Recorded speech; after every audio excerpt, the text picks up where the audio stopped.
Untuk menyelesaikan masalah kelebihan kapasitas yang terjadi pada sejumlah lapas di Indonesia, Komisi 3 DPR RI dorong kebijakan hukuman rehabilitasi pada pecandu narkotika sebagai pengganti hukuman pidana penjara dalam revisi Undang-Undang KUHP.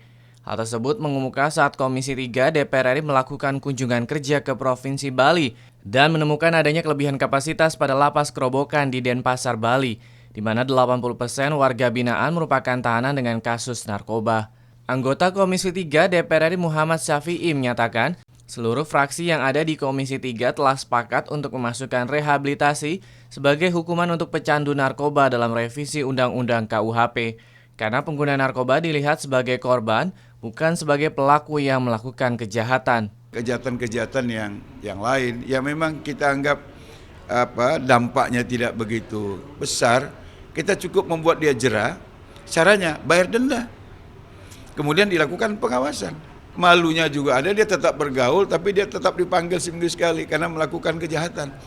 Sementara itu, anggota Komisi 3 DPR RI Akbar Faisal mengatakan telah banyak usulan mengenai hukuman rehabilitasi bagi pecandu narkoba dari fraksi-fraksi di Komisi 3 DPR dan beberapa pakar hukum, khususnya pada penerimaan masyarakat dengan adanya sistem hukum yang baru terhadap tindak pidana narkoba. Diskriminasi dan ketidakadilan hukum juga akan menjadi fokus pembahasan dalam revisi Undang-Undang Hukum Pidana. Apakah masyarakat kita bisa menerima seperti itu?